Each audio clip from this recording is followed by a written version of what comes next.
just that film, and in this episode I've travelled all the way to Cuba just to talk about the 1983 classic Scarface, which was called The Sicilian in Turkey, despite no Sicilians actually in the film.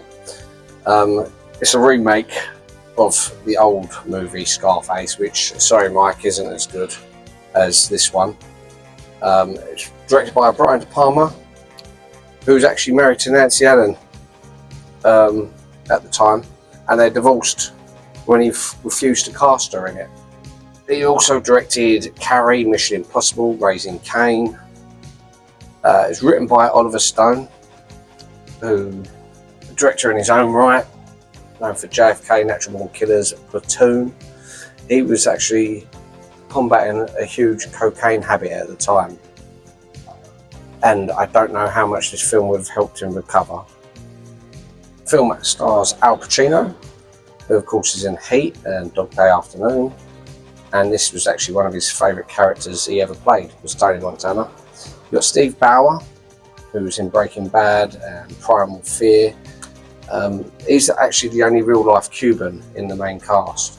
They did actually consider John Travolta for his part as Manny, which would have then eliminated all the Cubans from the main cast. And Al Pacino had lunch with John Travolta as they were discussing the part. You got Michelle Pfeiffer, who had just done Grease 2 and was about to do Wishes of Eastwick a few years later. Other people who auditioned was Courtney Cox, Gina Davis, Carrie Fisher. People who turned it down was Rosanna Arquette, Kim Basinger and Jodie Foster. Mary Elizabeth Mastrantonio is in the film. She's of course from Robin Hood and The Abyss. You got Paul Shinar, who plays Sousa. He's in Raw Deal and The Bedroom Window. He died in 1989, age 53, of AIDS. And of course, you've got the AIDS pandemic, which was rife in the 80s. So there's quite a few people who died at that time. Got F. Murray Abraham, who was Salieri and Amadeus. And there's a little cameo for Brett Ratner, who was the little boy on the raft in the pool. He was the director of Red Dragon, Rush Hour, and X-Men Last Stand. This town like a great big pussy, just waiting to get fucked. This town like a great big chicken, just waiting to be plucked. What I try to tell you? Lesbian, lame brain. You can if you want. No. I've never liked cigars. No? No, I've never been a fan of I cigars. ain't bothered about them but I'm not a smoker. Yeah, but I was a smoker, Yeah, but that's what I'm saying. Maybe I don't mind them because I'm not a smoker anyway. I've never seen the fascination with them. Because you never take it down. You're not supposed to take it down. You're supposed to just take it. I've never got it. Never got it. He's a Cuban. Well, that's ideal then, isn't it? That's why I thought, well, I'll use them for something. It is. I've watched it again properly, because I ain't seen it for years. I know the film. I've seen it so many times. It's a long film, but when you rewatch it, I rewatched it, and it is a really good film. Yeah, it really holds up. Really you can see why it's so popular. Yeah. Like the I remember in school, everyone loved this film. It was the go-to film, and like the rap industry really sort of bought into it because the idea of an immigrant coming into another country and being successful, even though the fact that it's like ultimately he dies in the end. There was some good old rave songs in the like late 80s, early 90s that had Tony Montana. Yeah, that had sort of sound bites from the film, like acid songs. Yeah, was it acid? Yeah, acid yeah. Sort of kind of songs. Really good. But I realised the distance between the original and this one, the remake, technically the remake, is about the same distance between the remake and coming up to now. So they could remake it again, but you'd have to do. Why would you? Well, they like you to don't need to remake. They like to remake, don't they? Yeah, no, you don't. I'd remake it as, say, like, you know, you got immigrants on like the boats coming over to this country. Imagine one of them coming over and he's got all his ambitions, becoming like a criminal and stuff, and then end up getting killed. Yeah, make a film about that. But this is one of his favourite characters he's ever played. Yeah, I can imagine. You can see he got into this. Yeah. He really sort of embraced the character and sort of like the over-the-top nature of it, and sort of like really, he feels like an authentic character. He was absolutely iconic in this role. It's like, you know, I can't imagine anyone else playing this role to that level as what he done. And if like I always say about when someone dies, what are they going to... Like Robert Duvall's just died, for example, and people say, star of The Godfather and Apocalypse Now, because they're the two biggest things. Like, he's known for his line in Apocalypse Now where he says, I love napalm in the morning. When Al Pacino dies, I think the majority of the papers will say Scarface actor Al Pacino. Of course he will. They might say Heat because it's... And what a fantastic thing to be remembered for, you know? It's a brilliant, brilliant film. But another actress I want to talk about is TAMMY LYNN LEPPERT, who's in Spring Break and Little Darlings. She's got a very small part in this. Do you remember when the guy's getting cut up in the hotel, and it cuts down to Manny in the car, and he's chatting to that blonde woman, and he's touching her bum, and she sort of walks off.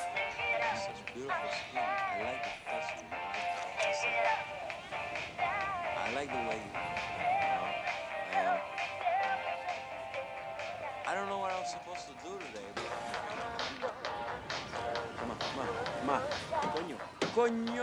She was like a young aspiring actress. After this happened, she went to like it's quite sad what happened. She went to an unaccompanied to a party one weekend and came home a different person, all her friends say. So something happened to her at that party. And after that, after performing her role in Scarface, she returned home afraid of being murdered. She kept saying, I'm going to get killed. Someone's going to kill me. And they were saying, tell us. I can't tell you. And she can't say anything. Her mum thought she was going crazy or on drugs and took her to a medical centre.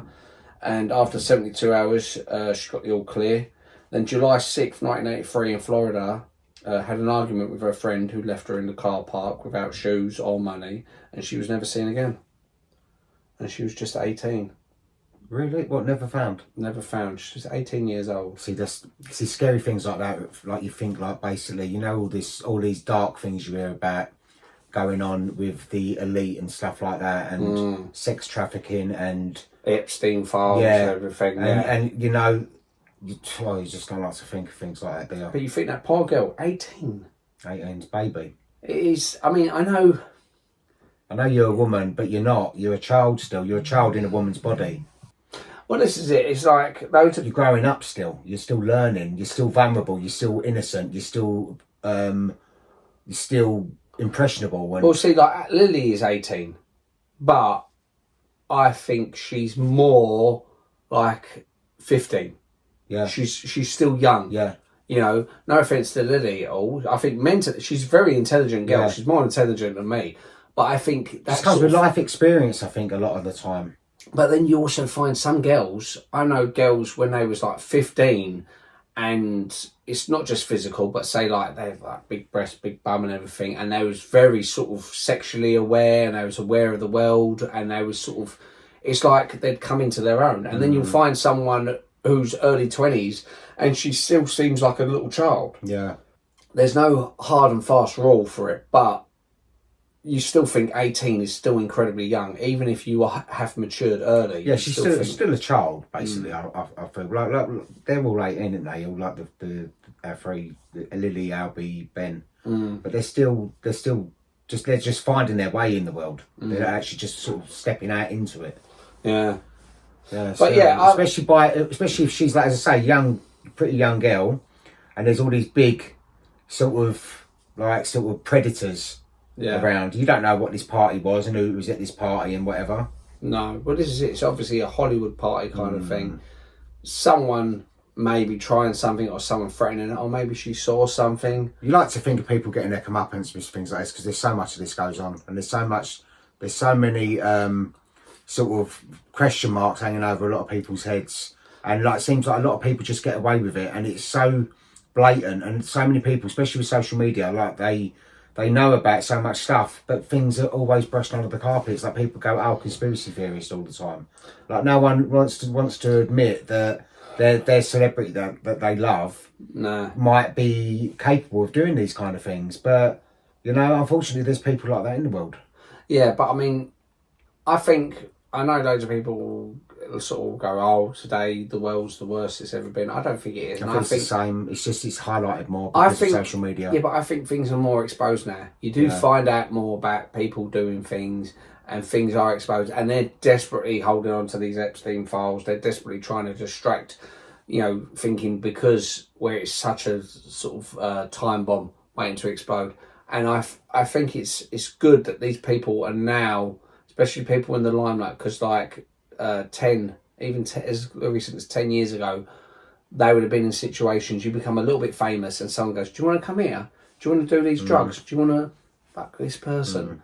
Yeah. Don't worry, you won't get in trouble. He's done it, she's done it. No one gets in trouble for it. You get to do whatever you want, and people get in this carte blanche thinking, oh, I can do this and get away with it. They don't think morally, should I be doing this?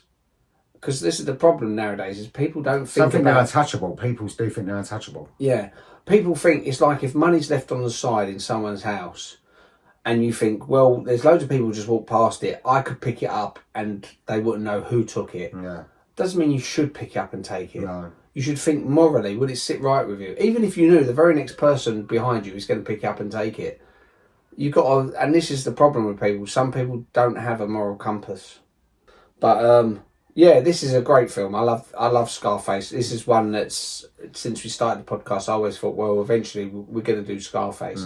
I know Dad loved this film. I really enjoyed this time round. I really enjoyed it, and I think I sort of see so much more in it this time round. Yeah? Yeah. Like what? I noticed like the timeline more, and the people that he sort of crossed, and how he got to where he was. Like, obviously with Michelle Pfeiffer's partner first of all, and then got rid of him, and then moved on, and then basically started sort of fucking around with that situation at the end where he didn't blow the car up, and then he ends up getting screwed over. He kind of done the right thing. He done the right thing. Where he's not going to kill a woman and kids, but it was then killing the bloke who's sitting next to him.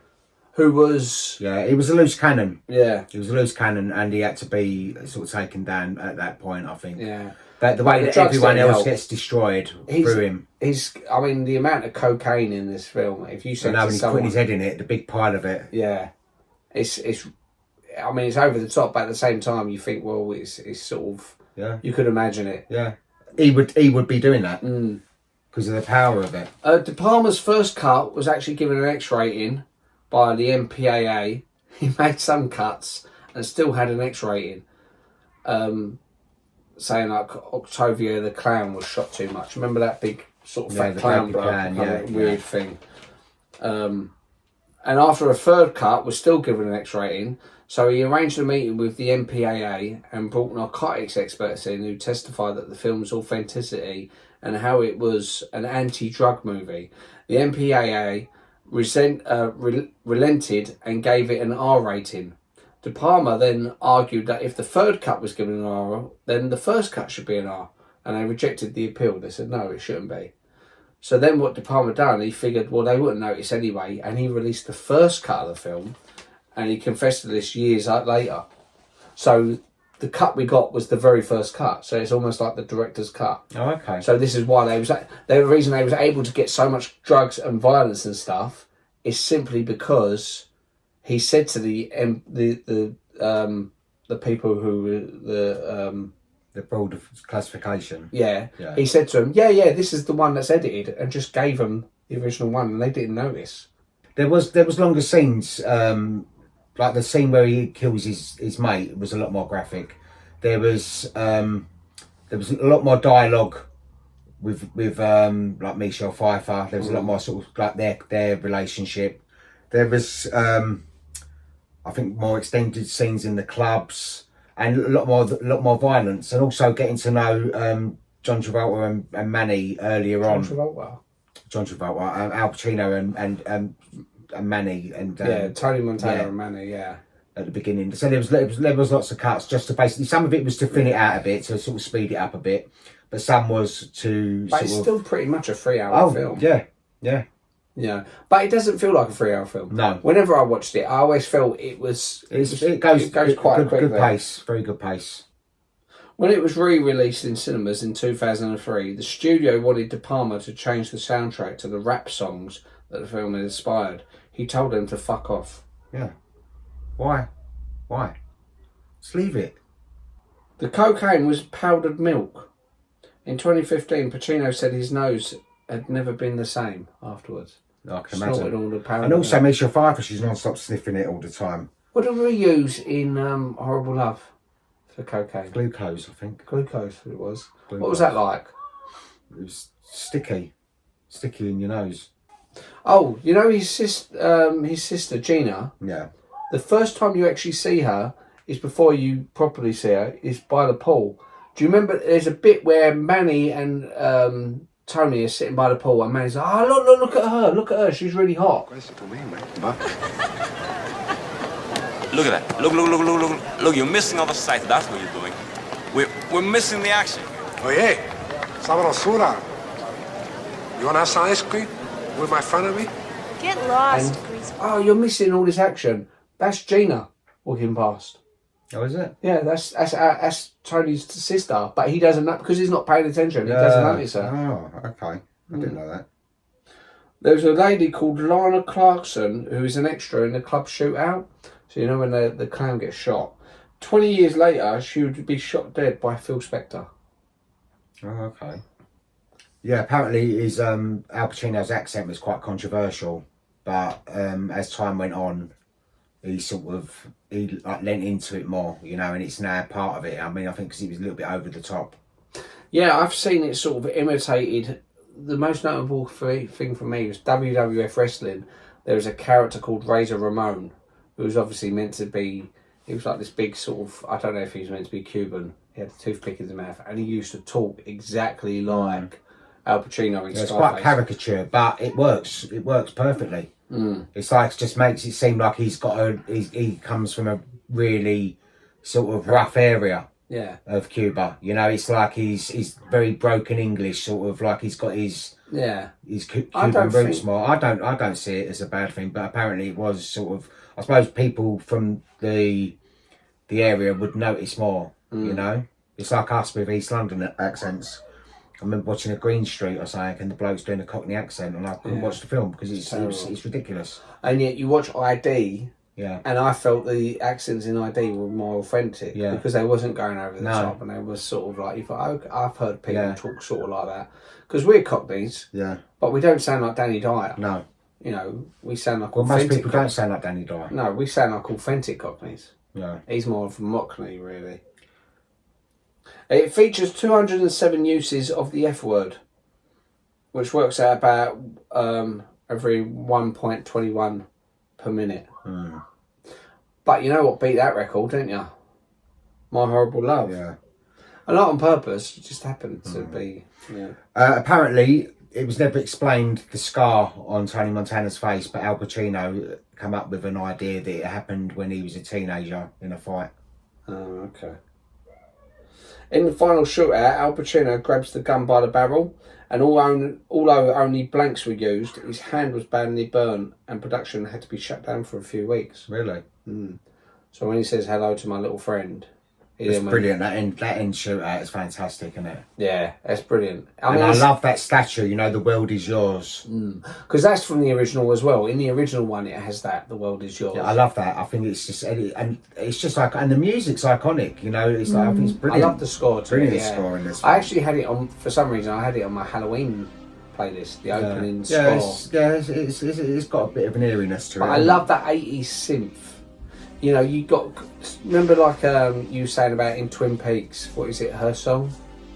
What's the girl's song? Laura's theme. Laura's theme.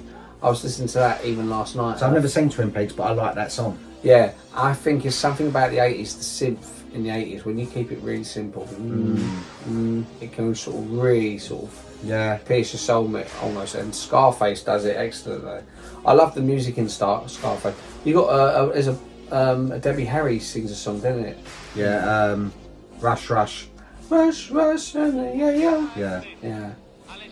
It was a flop with critics when it first came out, but over time it's turned into a cult thing. I mean, I suppose I don't understand why it would have been a flop, because it's got everything there. It's fantastic, but I suppose people that are easily shocked, maybe, you know. Well, also the critics might be looking constantly thinking, what's the deeper meaning of it and stuff, and also people often reject remakes as well.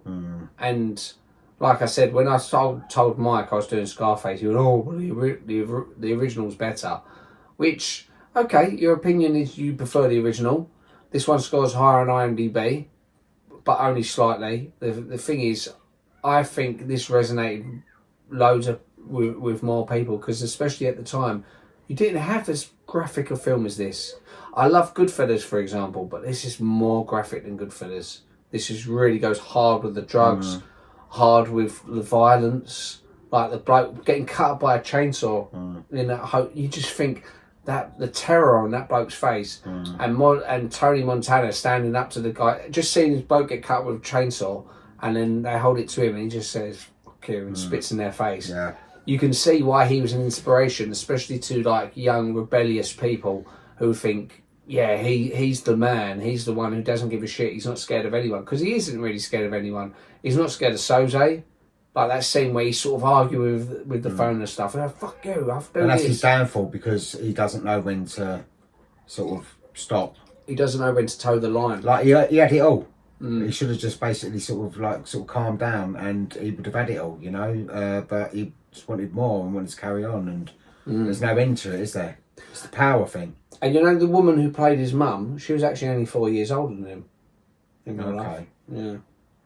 Misha Pfeiffer hated her role originally, because she said that the character was underwritten, which I can understand. I suppose there's very little to the role apart from just sitting there taking drugs and saying much, but and not saying much. But then as years have gone on, obviously she's become iconic. So, well, Al Pacino wanted Glenn Close to play Elvira, but the producers thought she looked like an old man's scrotum. It's not very nice, is it? Is that what it really said, or did you say you made that up? No, that's what it says here. Look. Really? Well, that's not very nice. Poor Glenn Close. I mean, she does. I can see what they're saying. The final line was almost different as well. You know, "say hello to my little friend" wasn't initially meant to be the line. So that's. What was it meant to be? No, it doesn't say. But that's fantastic. That's fantastic. Yeah, it's pop culture. Yeah, to my little friend. Yeah, I know you hear it quoted all the time. And his little friend was actually, for any gun aficionados, is an M16 with an M203 40mm grenade launcher attached to the barrel. I mean, that kind of gun at the time. I mean, 80s was big for action films, and it's not an action film, but that end sequence really sort of gratified anyone who's thinking, "I want a bit of action." Yeah. This one man fighting against all these people, he kills a lot of people before that one guy comes behind him. Yeah. And finishes him off. And you know, he wasn't actually sure if he wanted to do the film, Al Pacino, and he didn't have it because he was attached before the director was attached. Okay. It was like the script was him, and he's like, "I want to do this, but I'm not sure." And he went to his good friend Robert De Niro and said to Robert De Niro, "I don't know, I like this, I want to do it, but I'm not sure." And De Niro suggested Brian De Palma, said, "I think do it with him." And he also threatened him and said, "If you don't do it with Brian De Palma, I'm going to do it with Martin Scorsese." So it could have been a very different film. It would have been Robert De Niro with Martin Scorsese, which still would have been a great film. Yeah, no, but but the sensibilities of it, I wouldn't change anything of the film. You ever played Grand Theft Auto as well? The GTA game, you know, Grand Theft Auto on the PlayStation, because they're very heavily influenced by Scarface, especially the Part 4, which was like Vice City. It had like loads of. It was set in the 80s. It was set in like Miami, Florida. And it was obviously the makers of the game, who are actually Scottish and English, British people who made Grand Theft Auto. They're very influenced by Scarface. And Tony was supposed to die earlier. He was supposed to die before the big mansion siege, which I don't understand. Why would there be a siege in the mansion if he dies earlier? It wouldn't have made sense. But they didn't know. Maybe they siege and they go, "Oh, where is he? Oh, he's dead." No, but he was meant to die earlier on, which wouldn't have made sense.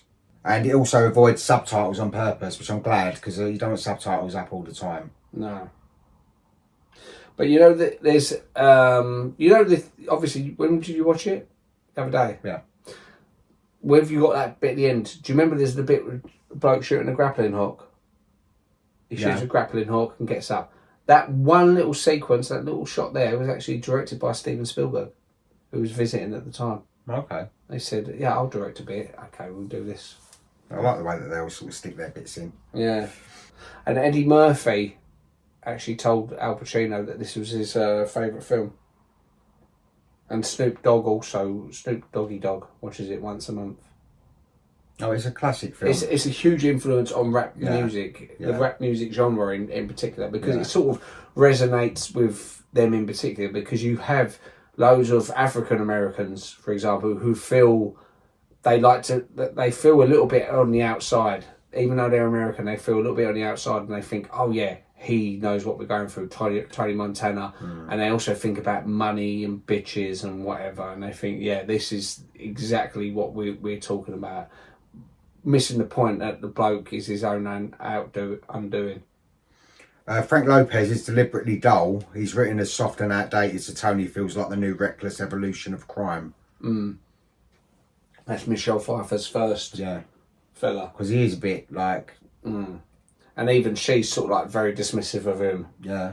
Like she comes down from the lift and goes, what, you and your tiny Willie? Or something. Walks away from him. Yeah, and the mansion wasn't in Miami, it was in California. Oh, really? Yeah. It feels like a very Miami film. I think the 80s seems... It's got a Miami feel to it. Yeah. I think it's Miami like... Vice, I was going to say Golden Girls. Miami Vice. Was Golden Girls environment. That's Miami, yeah. Yeah, because that was their God's Can you waiting imagine them walking past with Tony Montana? Yeah. But Florida, I think, is like what the Americans call God's waiting room. We call Eastbourne God's waiting room. Yeah. So loads of old people go to retire in Florida typically. But Miami in particular, I think largely because of Miami Vice, seems like a place to be. Like if I relived the 80s and someone said, right, you can live a bit in London, but where else would you be? I'd say, well, New York in the 80s seemed like quite a vibrant place. It was very dirty in the 80s. It was a very grimy place, I think, New York in the 80s. But I'm used to dirt. Yeah, actually, we don't grew up mind in East dirt. London. Yeah, I mean, you think East London in the 80s. Yeah, I don't want it all dirty. clean and crisp. I want it to be like a bit authentic, isn't it? But then also going holidaying in Miami, you can imagine all this sort of sordid sort of business going on, and sort of like prostitutes and drugs and strippers and crime and prostitutes. I'd say you'd been perfect then. You'd love it. If I had the money. Community groups worried that the film would stereotype immigrants. The controversy faded as the film aged into myth. Which again is, like I said, like immigrants would actually think he's a positive. Okay, he is a negative. He's an anti-hero because he's a criminal, he's a scumbag, and all this stuff. But at the same time, his bravery and his ambition, the fact that he's willing to stand up to his boss. He says, "No one calls me. No one is my boss. I am in charge of my own destiny," and he takes the opportunities. And she leaves him, didn't she, Misha Pfeiffer? She doesn't get killed. This is the thing, you don't really see what happened. They keep arguing and she sort of disappears. So she probably just had the hump with him for a few days. And she was very lucky because she probably just left and a few days later found out he was dead and was like, oh shit. Yeah. I missed a bullet there because if I was in the mansion when his nutty sisters go, fuck me, Tony, fuck me, Tony. I think, that bit's really odd. Yeah. I understand to a degree because he's just murdered the bloke she was in love with. Was she married? Yeah. Did you ever see the ITV version?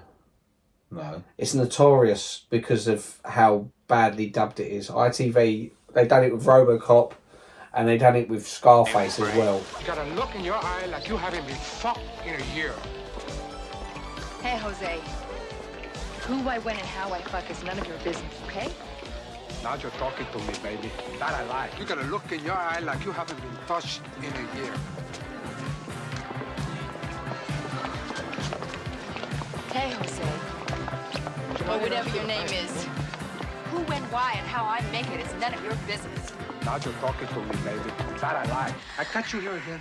I'm gonna wipe you all over this fucking place. Do you understand? Yeah. I'm gonna wipe you all over this filthy place. We're gonna do this one deal, that's it. Okay, fuck you. How's that? Okay, drop that. How's that? You think I killed 2 kids and a woman? Fuck that! I don't need that shit in my life. You die, motherfucker!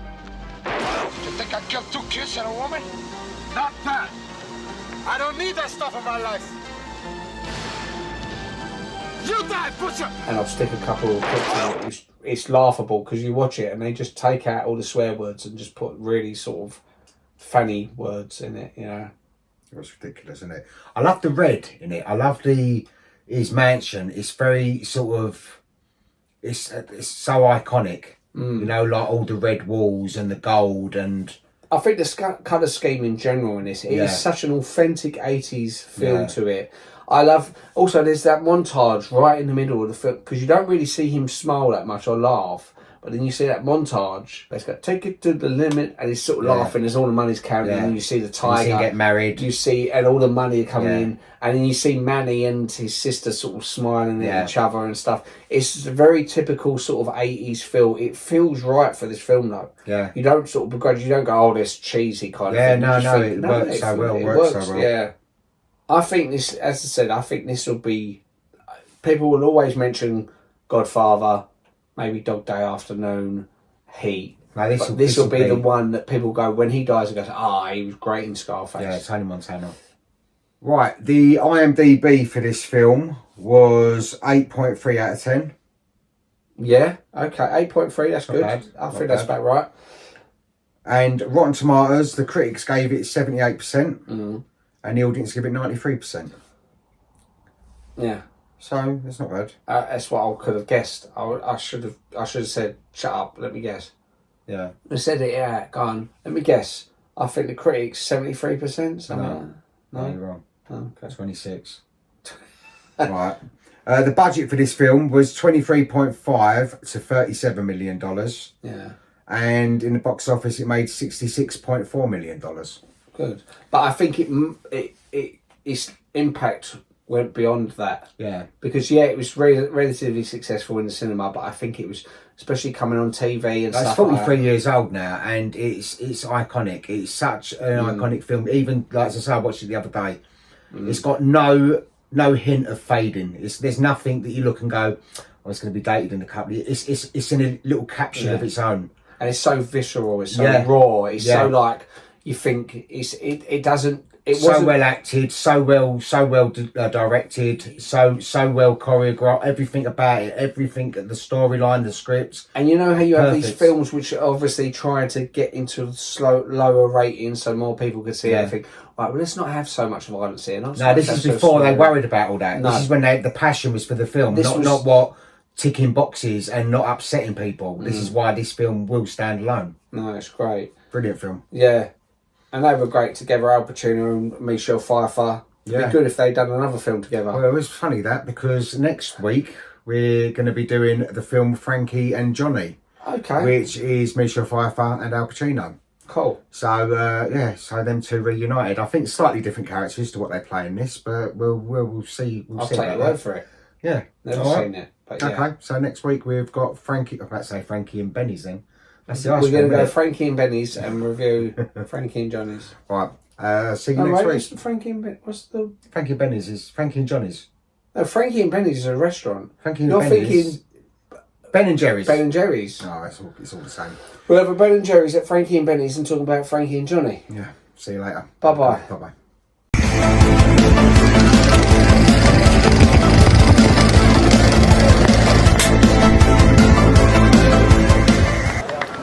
You can't do it that way, I'm telling you. You know how you pick up chicks in this country?